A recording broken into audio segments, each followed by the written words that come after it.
Voilà, nous allons à présent demander à Tariq Krim de nous rejoindre. Vous le connaissez, c'est un entrepreneur, un serial entrepreneur, je pense qu'on peut dire, un pionnier du web français, le PDG de Joli Cloud, mais aussi un spécialiste de la géopolitique du numérique. Et il va nous parler de l'avènement du Splinternet et peut-être du fait que la prochaine grande disruption sera peut-être pas enclenchée par la technologie elle-même, mais peut-être par la géopolitique. Merci d'accueillir Tariq Krim. Absolument. Bonjour. Merci beaucoup. Je suis ravi d'être à nouveau ici au FIC pour vous parler d'un sujet qui me taraude depuis quelques années, puisque comme vous le savez, le monde a changé. Le monde a changé au point où, pardon, je vais me mettre exactement là où je suis censé être, au point où il n'est plus possible de comprendre, d'anticiper ce qui va se passer. Alors, il y a une bonne nouvelle, à mon avis. Pas beaucoup de bonnes nouvelles, mais il y en a une qui est assez claire. Je pense qu'on peut comprendre aujourd'hui pourquoi on se bat, on construit. Quand je vous dirais que, selon Freedom House, 71% des internautes vivent dans un Internet où il est possible d'être arrêté pour ce que vous postez en ligne. Ça veut dire que l'Internet ouvert, entre parenthèses, l'Internet ouvert, c'est la raison pour laquelle on est tous ici. S'il n'y avait pas d'Internet ouvert, on avait que des réseaux fermés, je ne suis pas certain qu'on voyagerait pour parler de la même technologie et du même service. L'Internet ouvert, comme la démocratie, ce sont des choses qu'il faut préserver. Et aujourd'hui, tout ce qu'on va devoir faire, au-delà du business, au-delà de la politique, au-delà de la culture, c'est préserver ces deux joyaux, la démocratie évidemment et l'Internet ouvert. Alors, je vais démarrer par une petite anecdote. Je ne savais pas vraiment ce qu'était le Splinternet jusqu'à ce que j'aille à Pékin. Un jour, on était avec un ami, on se balade et puis on se perd. À l'époque, j'avais un BlackBerry, ça vous donne à peu près l'époque. Et je lui dis, t'inquiète pas, je vais regarder. Je prends mon BlackBerry, j'ouvre Google Maps et voici ce qu'on avait. C'est la première fois en fait que j'ai senti que l'expérience, la simplicité du réseau n'était pas forcément la même partout.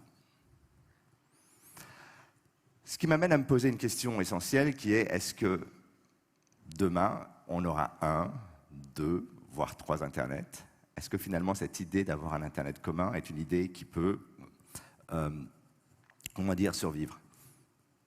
Alors moi, je viens d'un monde qui était une période d'utopie, quelques années après, qui était le Web 2.0, cette époque où on pensait qu'on pouvait tout faire. Le Web devient une application, YouTube. Moi, j'avais à l'époque fait 2 projets. Le premier, c'était NetVibes, avec cette idée assez simple, redonner à l'utilisateur le contrôle de son attention.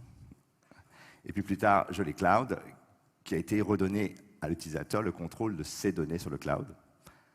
Comme vous le savez, on était un peu en avance sur ce sujet, mais aujourd'hui, évidemment, tout le monde comprend l'intérêt.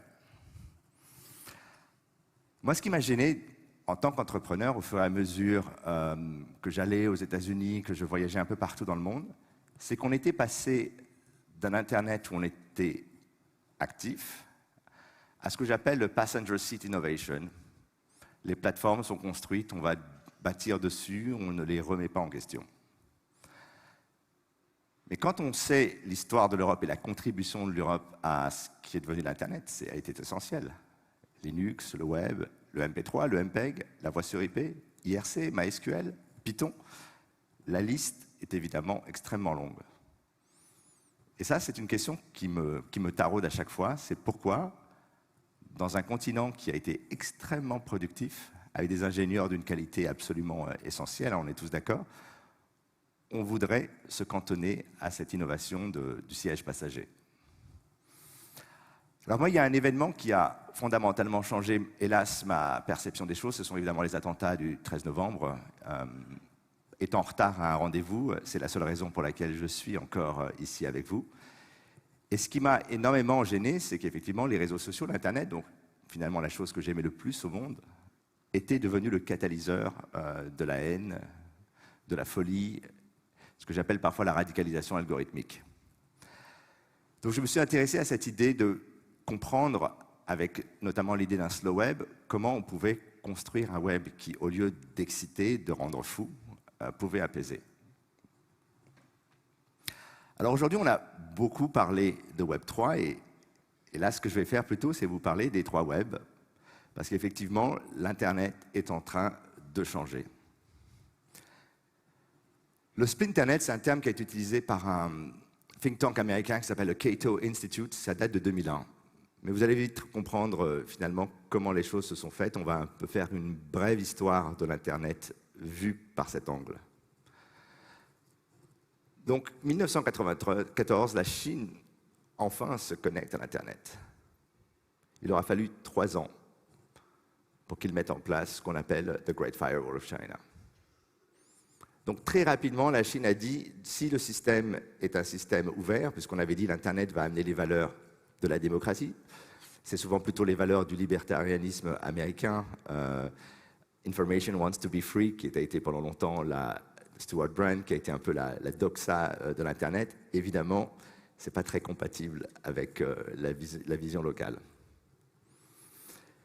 Et très rapidement, la Chine, avec une politique qu'on a appelée le cyber sovereignty, qui est à mon avis différent de la souveraineté numérique, a commencé à comprendre que non seulement il fallait bloquer l'Internet, mais il fallait également bloquer les applications qui venaient dessus.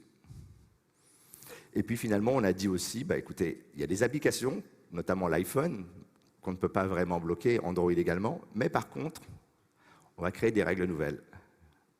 Des règles, évidemment, qu'Apple, c'est un de ses plus gros marchés, mais également Google et tous les acteurs, les peu d'acteurs qui sont sur place, ont accepté.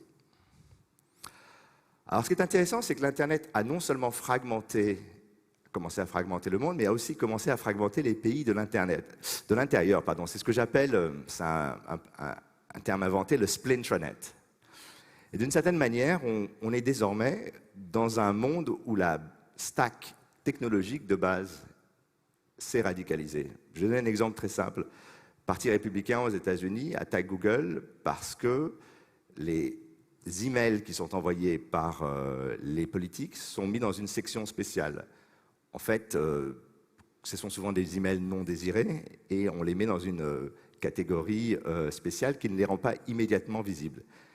Et donc, de facto, un outil qui semblait neutre, comme l'email, devient maintenant un enjeu, puisque sur ces bases, les lois sur la privacy et les lois sur la modération aux États-Unis sont en train d'être discutées dans les 2 chambres. Alors, pour moi, le point le plus essentiel, le point qui permet de comprendre pourquoi on en est arrivé là, je vais prendre quelques minutes pour l'expliquer. La formalisation du web moderne arrive avec l'iMac. L'iMac, c'était Steve Jobs, sa fameuse présentation. L'ordinateur est le centre. Vous avez votre baladeur MP3, votre musique, votre vie numérique à vous, qui existait avant avec des CD, avec des livres, avec des choses comme ça. Maintenant, ça devient des MP3, des MPEG, des photos numériques, des e-books, des PDF. Enfin, vous connaissez tout ça par cœur. J'appelle ça souvent l'Internet analogique, parce que c'est un Internet qui a finalement répliqué la façon dont on utilisait les technologies avant. Elles ont juste été numérisées. Et donc, d'une certaine manière, l'Internet a toujours été séparé en 3 zones assez claires. Donc, l'espace public, l'espace commercial et ce que j'appelle l'espace personnel. Et à l'intérieur de cet espace personnel, notre intimité. Qu'est-ce qu'a fait le cloud? Dès qu'on a eu des téléphones, on a envoyé toutes ces photos. Toute notre intimité est devenue computationnelle. Elle est entrée dans un système extérieur qui l'organise, souvent sans qu'on en comprenne vraiment les enjeux. Qu'est-ce qui s'est passé avec les réseaux sociaux? Un peu la même chose, c'est que l'algorithmisation des réseaux sociaux a commencé à entrer dans le débat politique. On parle souvent de hashtag activism parce que désormais la politique se résume souvent à un hashtag, Black Lives Matter, MeToo, etc. etc. Vous n'avez plus aujourd'hui une campagne politique qui n'est pas associée à un hashtag. Et soudain, cet espace, qui était un espace, pardon, je vais voir si je n'ai pas oublié une slide, cet espace commercial a été agrandi, c'est-à-dire soudain, l'espace d'algorithmie traité par des externes a été finalement à empiéter sur notre intimité. On a très très peu aujourd'hui d'intimité personnelle en ligne. C'est très très difficile d'en avoir. En général, si on veut avoir une intimité, il vaut mieux prendre un carnet et écrire sur du papier. Et une grande partie du débat politique s'est retrouvée également algorithmisée, comprendre, monétisable. Donc on est prêt à faire n'importe quoi, et souvent c'est d'ailleurs n'importe quoi, pour faire un peu plus d'argent. Et du jour au lendemain, l'Internet qu'on utilisait tous les jours a été weaponisé. C'est-à-dire que tous ces outils, on l'a vu pendant le Brexit, on l'a vu pendant les campagnes évidemment électorales, pas que des États-Unis, je vous dirais maintenant désormais toutes les campagnes électorales, on essaye d'utiliser ça. Et donc, sans véritablement se préparer à ça, on s'est retrouvé dans une situation où l'ensemble des conversations, qu'elles soient personnelles, n'oublions pas que quand vous radicalisez ou vous rendez fou une personne en tant que telle, elle est également citoyenne, et donc vous avez un impact sur les deux. On avait, alors les deux slides étaient échangés, mais cette idée a été théorisée comme le consumer surplus, c'est-à-dire que d'une certaine manière, quand on avait la possibilité d'interagir avec l'intimité des gens et de rentrer dans les débats publics, on avait un surplus d'inventaire publicitaire. Ce n'était pas forcément la meilleure idée qu'on ait eue. Évidemment, on l'a vu aux États-Unis, mais dans tous les pays, quand on n'a plus le contrôle des débats, on a une solution assez simple. C'est un peu l'équivalent du, maintenant on connaît le lockdown, vous appelez les confinements pour le Covid. Eh bien, on a la même chose pour le numérique, ça s'appelle les blackouts. On éteint l'Internet. Aujourd'hui, il y a 35 pays, et la liste est probablement maintenant un peu plus importante, qui ont décidé qui ont perdu le contrôle et qui ont d'une certaine manière décidé qu'on coupe tout. Quand on regarde, par exemple, l'Inde, qui a été également très proactive, qui est, dès le départ a été le premier des grands pays à couper TikTok, mais pas que TikTok, là, vous avez la liste de toutes les applications qui ont été coupées. À partir de là, on se dit, si on n'est plus capable de contrôler le débat, si on n'est plus capable d'avoir la capacité de comprendre ce qui se passe au niveau du réseau et également au niveau des apps, on coupe, on arrête.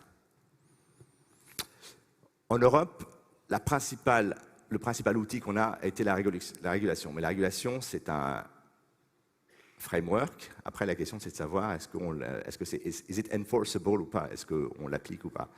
Grand débat, on en parlera tout à l'heure, je passe là-dessus. Et aujourd'hui, on est en train de rentrer dans ce que j'appelle le Splinternet 2.0.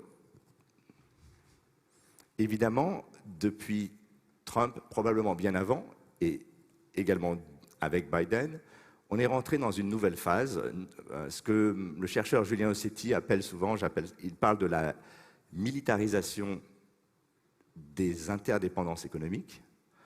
On a besoin de la Chine pour créer des iPhones, mais en même temps, on va leur bloquer l'accès aux puces TSMC, aux mémoires en Corée, aux machines qui sont produites par ASML. Et en même temps, on essaye de continuer à faire du business avec des interdictions, des débats qui deviennent extrêmement violents. Et effectivement, c'est le nouveau monde dans lequel on vit. Il y a une chose intéressante qui s'est passée en Iran il y a quelques années. On l'a recoupé GitHub. Et quand vous êtes développeur, si vous n'avez pas accès aux librairies, vous n'avez plus. Voilà, c'est comme si vous êtes chercheur et on vous dit, vous n'avez plus le droit aux bibliothèques, plus accès au contenu, à rien. Vous avez juste votre papier, votre crayon. Et on a vu l'Iran construire un début de suite applicative pour essayer justement de réfléchir à cette question de que se passe-t-il si la plupart des services essentiels, en tout cas essentiels à la productivité, parce que déjà sur les réseaux sociaux c'était assez compliqué, avoir notre propre Uber, nos propres services. La Russie annonce, alors j'en ai parlé à deux copains qui sont des spécialistes absolus de la question du routage, ils disent ça a été annoncé mais jamais prouvé par des sources extérieures, de créer une forme d'autarcie, vous avez certainement dû en entendre parler. Il y a eu l'Afghanistan où, quasiment du jour au lendemain, quand les talibans arrivent, tout le gouvernement tourne sur les services de Google, et évidemment, on ne veut pas qu'ils aient accès aux données, on appuie sur un bouton et tout est déconnecté. Ça pose énormément de questions, évidemment. Alors, dans le cas de l'Afghanistan, on comprend parfaitement les enjeux, mais quand il y a d'autres pays qui sont liés à des plateformes comme celle-ci, ça pose évidemment une question. Et puis, cette évidence aujourd'hui, c'est que le réseau Internet commercial, que l'on utilise de tous les jours, est devenu le nouveau champ de bataille. Je pense que ça fait des années qu'on en parle avec plein de gens, notamment dans la salle, mais depuis la guerre en Ukraine, je pense que c'est devenu une réalité pour le grand public, on l'a vu évidemment. Et ça pose énormément de questions. Parce que quand vous connaissez les protocoles de l'Internet, quand vous connaissez la manière dont l'Internet s'est construit, il ne peut fonctionner qu'avec la coopération de l'ensemble des acteurs. Je prends des paquets sur mon réseau, je les bascule sur le réseau suivant, qui les bascule sur le réseau suivant pour arriver à la destination. S'il n'y a pas de coopération, s'il n'y a pas de confiance, le réseau, évidemment, s'écroule. Alors, quand on parle des différents Internets, et c'est un sujet qui devient aussi intéressant, il n'y a pas que les réseaux câbles, fibres et autres, il y a évidemment les câbles sous-marins. Si on part du principe, et je vais caricaturer, évidemment, ne m'en voulez pas, c'est juste pour la réflexion, que l'Internet libre inclut une grande partie des pays de l'OTAN, quelques pays en Asie, un peu partout. La question de l'Europe et des États-Unis implique la question des infrastructures entre les deux. Et ça veut dire que du jour au lendemain, si l'Internet devient un champ de bataille, ça veut dire qu'il faut protéger les câbles sous-marins, notamment les câbles transatlantiques qui nous permettent d'avoir cette connectivité et l'accès aux services. Et donc, ce qui, au départ, semblait être une infrastructure invisible, finalement peu coûteuse, ou en tout cas qu'on amortit sur le long terme, la question du coût, du maintien, de la protection, et je ne parle pas évidemment de protection cyber, je parle de protection très basique, est entièrement remise en cause. Alors, ça c'est j'allais dire finalement, malheureusement, le quotidien dans lequel vous vivez, vous connaissez parfaitement, mais c'est toujours intéressant de le rappeler, on vit désormais dans un monde où les puces sont très difficiles à avoir, la crise énergétique, la délocalisation du cloud vers les États-Unis, qui sont, comme vous le savez, self-sufficient en termes d'énergie, les restrictions d'eau. Ça paraît idiot, mais à un moment donné, on va se poser la question, est-ce qu'on met de l'eau pour les centrales nucléaires, pour les data centers, pour les golfs, pour les piscines? Enfin, on rentre dans une nouvelle ère. Ce que j'appelle la generative warfare, on en parlera peut-être après, mais le fait que l'intelligence artificielle, évidemment, est une technologie duale, je crois que tout le monde le sait ici, et que les progrès incroyables que l'on voit dans le domaine du consumer vont générer des dangers incroyables dans le domaine du militaire. Alors, je parle souvent d'Internet, de troisième acte de l'Internet. Le premier étant la construction, le deuxième la consolidation et donc la création de monopoles, et le troisième dans lequel on vit, qui va être l'ère de la fragmentation. On parle maintenant d'onshoring, de ramener, rapatrier les capacités de production, pas uniquement de logiciels mais de puces, de nearshoring, c'est-à-dire de trouver des moyens d'utiliser les pays autour de soi pour construire des puces. C'est pour ça que TSMC ouvre des usines au Mexique, c'est pour ça qu'Apple, votre prochain iPhone sera peut-être fabriqué au Vietnam ou en Chine. Donc il y a effectivement tout un nouvel environnement à penser, souveraineté numérique, qui devient d'ailleurs plutôt de la résilience, localisation des données, enfin tous ces sujets qui semblaient des sujets un peu pionniers il y a quelques années deviennent de facto aujourd'hui des sujets essentiels. Alors, il y a la question du edge qui est très intéressante.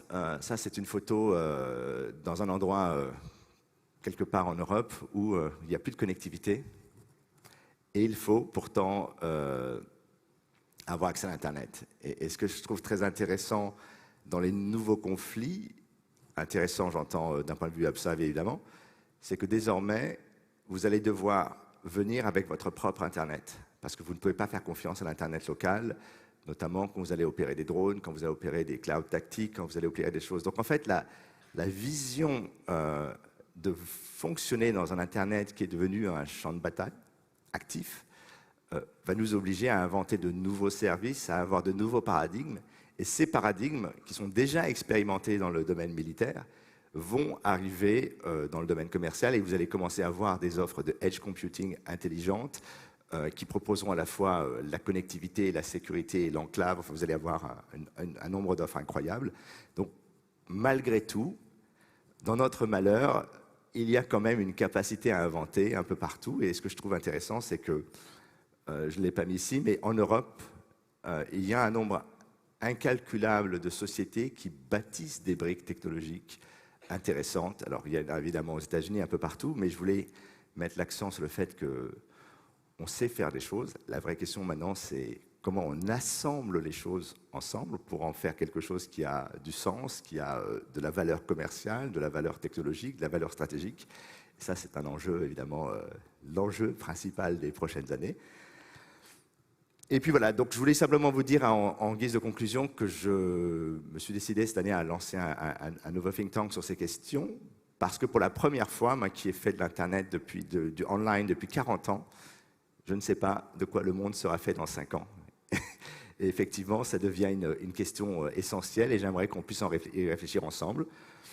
Je voudrais simplement que, voilà, vous avez mes coordonnées, si vous avez besoin de me contacter, je vais rester là. Merci beaucoup. Beaucoup. Merci Tariq pour cette présentation. Beaucoup de talent pour synthétiser des informations qui sont assez complexes et merci beaucoup, toujours beaucoup d'intelligence. Je vais te proposer de nous rejoindre pour cette table ronde que l'on va ouvrir dans quelques instants et je vais aussi en profiter pour accueillir nos autres panélistes, François Pellegrini et Dimitri Vanzliet.